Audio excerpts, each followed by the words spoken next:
Welcome back to the channel, guys. Today we're going to be talking about adding a gut hook to a knife. I've had a lot of questions on it lately.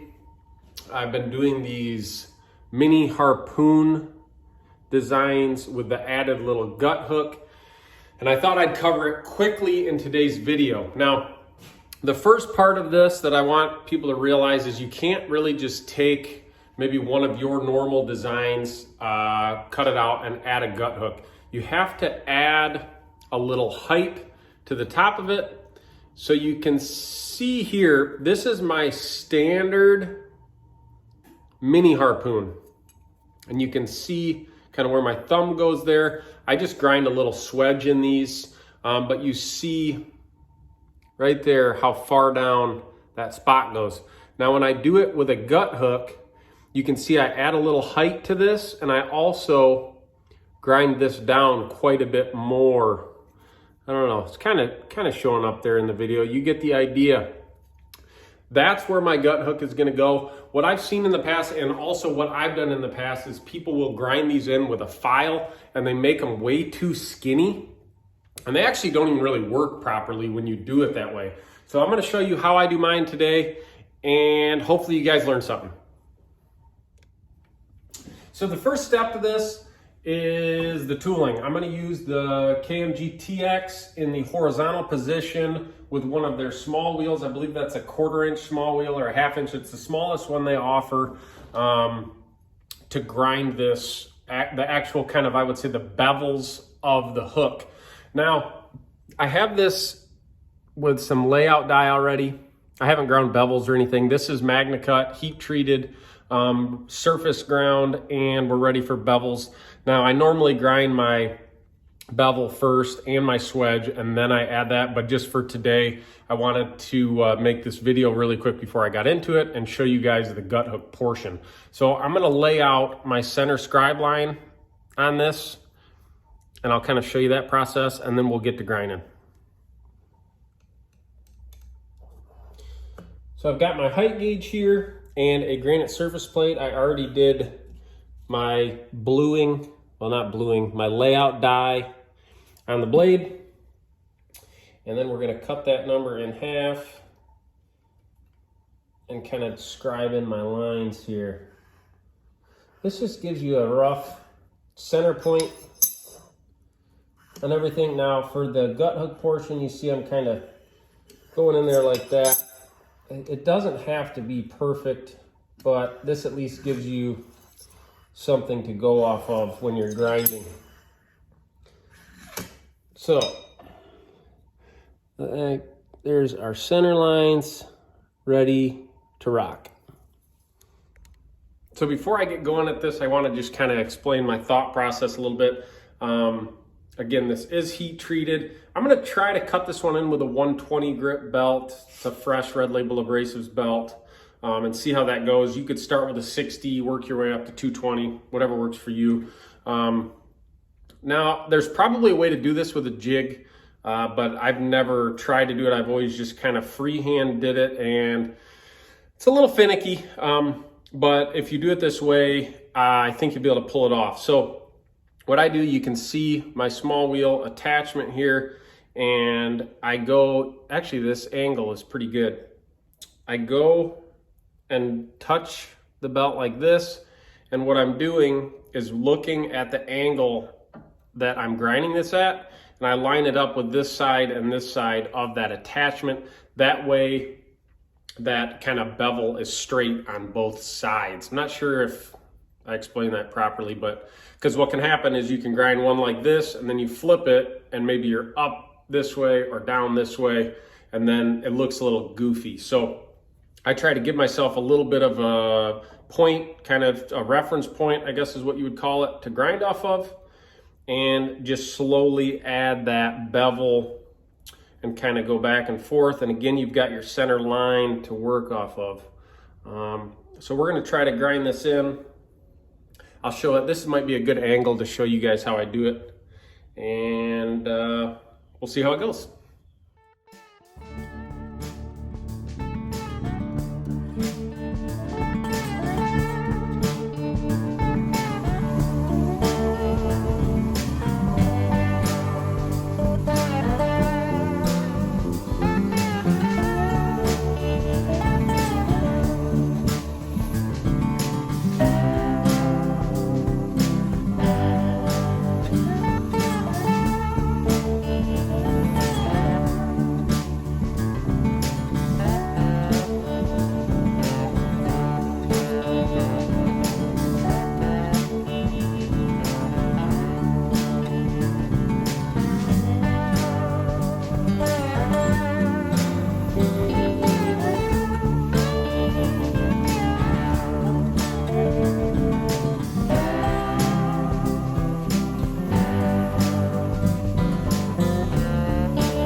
Okay, so I roughly put that in again with a 120.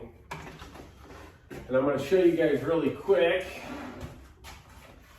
I've got a 220 now that I just used it to surface grind this, so it's pretty fresh. And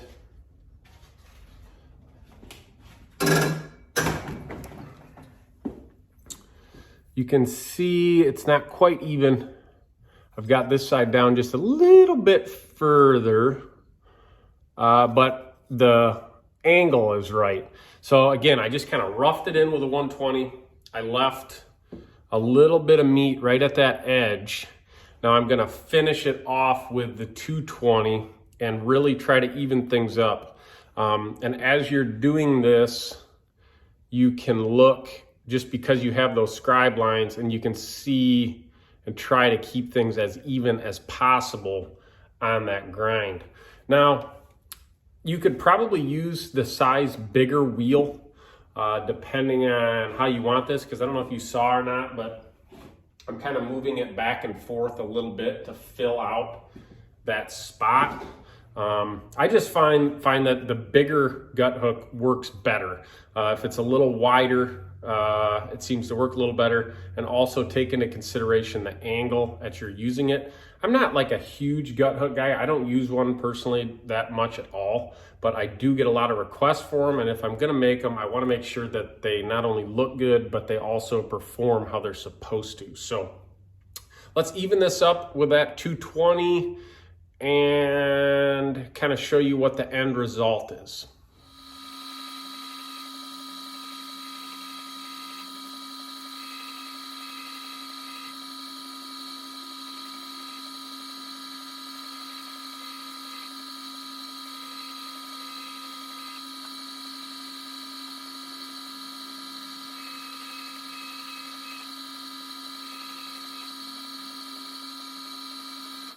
I don't know if you guys saw or not, but I did kind of roughly draw in where my normal bevels are gonna go on this, just so I didn't take this gut hook down too far. On a bigger knife, I would make these bevels a little less steep, would be the right wording for it, so they come down a little bit further. But as you can see, my bevel on this knife is gonna come up to like about right here. So I wanted to give myself a little room there on that. But that's pretty much it. You can see it's pretty simple. Just take your time and make sure that everything stays even. And again, doing those center lines is super, super key with this because it can get a little wonky really, really easily. The last part of this video that I'm going to show you really quick is how to sharpen this. I'm not going to do the full process because this blade is actually getting stone washed. I still have to do my bevels, and I'll have to resharpen it, but I'm going to show you how I sharpen these just really quickly because I get asked that a lot as well.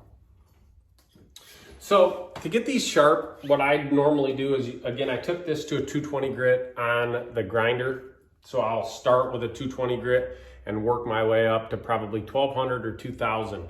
And all I do is I take a little strip of sandpaper and wrap it around a file like that.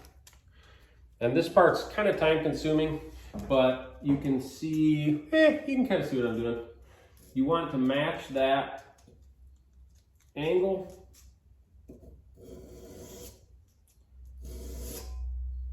And just do passes like this